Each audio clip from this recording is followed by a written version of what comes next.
Hey, I'm Rekka. Today, we're talking about the most wasted characters in the Naruto universe.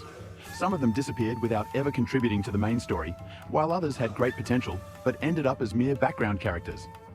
Honestly, looking at some of them, you can't help but think, this wasn't supposed to be your fate. Anyway, in this video, I won't just talk about individual characters, but also some groups that were done dirty. Let's get started. Enjoy the video. At number 20, we have Tenten. She is one of the most overlooked characters in the series. You might be wondering, how can an unimportant character be considered wasted? Well, Tenten actually had potential. Her mastery of scrolls and ninja tools could have made her a strategic fighter, especially when it came to setting traps. Controlling multiple weapons at once is no easy feat, yet we never really got to see her shine. In fact, even Tsunade's pig probably had more screen time than her. Let that sink in. 19. Yamato. At first, he was introduced as a strong wood release user, but his impact quickly faded. Since his chakra reserves were limited, he could never fully utilize Mokutun to its full potential. However, the biggest disappointment came when he was captured on Genbu Turtle Island. After that, he was practically erased from the series. As a wood release user, he created high expectations, but unfortunately, he never lived up to them. That's why I consider him one of the most wasted characters. 18. Anko. In the original Naruto series, Anko had a solid role, especially during the Chunin exams. However, as the series progressed, she was completely sidelined and became irrelevant. I wasn't planning to mention Boruto in this video, but when it comes to Anko, I have to make an exception. She was already underutilized in Naruto, and then Boruto somehow managed to make things even worse. Honestly, I have no words. 17. Jugo. When we first met Jugo, he seemed like a powerful character with great potential. His uncontrollable rage made him almost unstoppable, and on top of that, he had massive chakra reserves and the curse mark. All of this made it seem like he would play a significant role in the story, but in the end, he never became more than Sasuke's sidekick. As the series progressed, even random opponents started taking him down with ease. 16. Kurenai. We saw Kurenai a few times in the original Naruto series, but by the time Shippuden rolled around, she was practically erased from existence.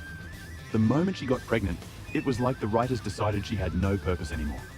Now, don't get me wrong, my issue isn't that she retired after becoming a mother. Of course, she should. A pregnant woman has no business being a ninja on the battlefield. My issue is how they wrote her out of the story. Kurenai was one of the few characters who could use genjutsu effectively without the Sharingan, which made her unique. Sure, she wasn't on the same level as the top-tier genjutsu users, but she was still strong and could have added more depth to the series. Instead, they just tossed her aside. 15. Temari. She was an effective character at the start and had a bit of strategic intelligence.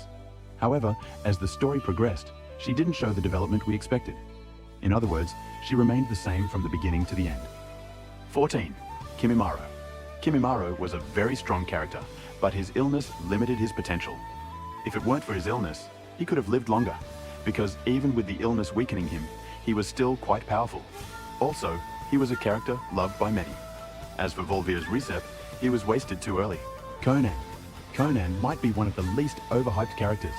This is because she becomes really strong in an environment where she is prepared. As you may recall, in her fight with Obito, she used 6 billion paper. If Kamui hadn't been there, Obito would have died. The issue is, Conan remained in the shadow of Yuyuko and Nagato throughout most of the series. It would have been nice if she hadn't stayed in their shadow after they died. Being the one who came closest to killing Obito, I would have liked to see her push him a bit more in the battle or show that she was more active with Akatsuki in the past. Mei Terumi. Mei remained quite passive. When we first saw the character, her abilities seemed incredible because she had great control over the elements. She was also a very beautiful character. However, she couldn't live up to the expected hype.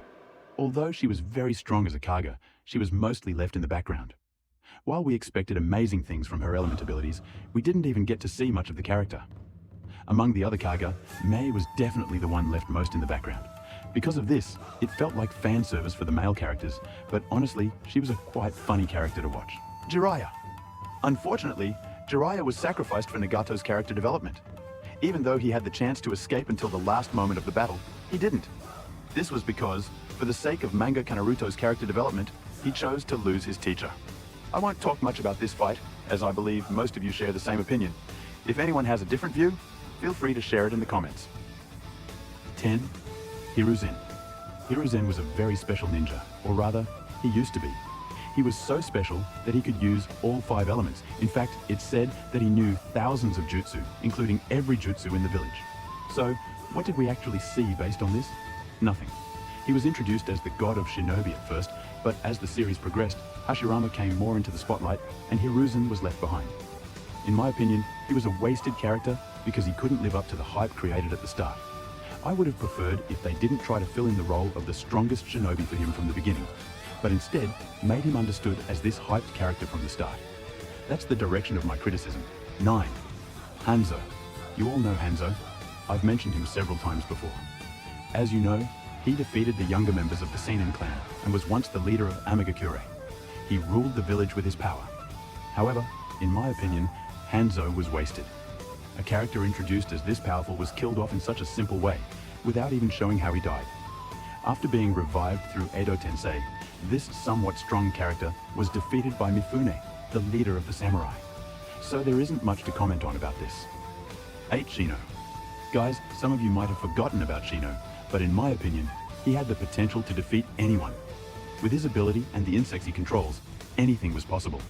He could do everything from infiltrating to entering someone's body and exploding it. However, we never really saw this done properly against another person. Shino's insects could have been like a one-man army, but what happened? Nothing. He remained just a side character. But in the classic Naruto series, he was one of the few characters whose battles I enjoyed watching the most. Fugaku. Fugaku's power level, as we know, was close to Minato's, and some believe he had the Mangekyo Sharingan. However, this is not canon from the manga, it's just speculation. But despite Fugaku being this strong, we never saw any of his battles. We don't even know if he had the Mangekyo Sharingan. For example, this is a big issue. As far as we know, Fugaku was also part of the Third Great Ninja War. It's really unfortunate to see such a strong character wasted like this. Sakumo. A man stronger than even the legendary Sannin, who killed Sasori's parents. We know nothing about Sakumo's power. Despite being such a strong character, he was never shown, not even in flashbacks. Even Might Guy had a scene, so I think they could have at least given Sakumo one. Also, his suicide is another sad event.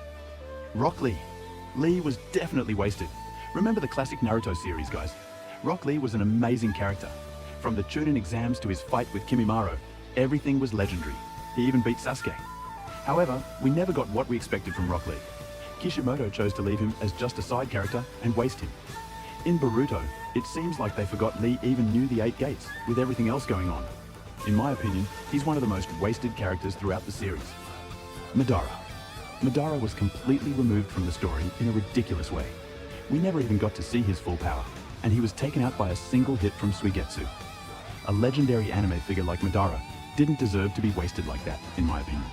You spent 15 years building up his character, powering him up, and in the end, you didn't even know how to kill him and fed him to Suigetsu. Well, if Naruto had ended with Madara, I'm sure we would have all loved the series finale more. At least we wouldn't have to deal with Boruto, but never mind. Shisui?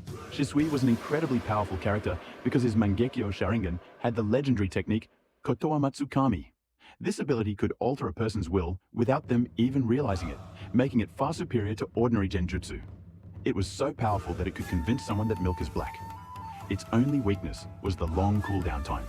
However, Shisui was sacrificed for the story. Danzo ambushed him and managed to steal his Sharingan. In reality, Shisui had the potential to reclaim his eye, but in the end, he was a character sacrificed for Itachi. Jinchuriki.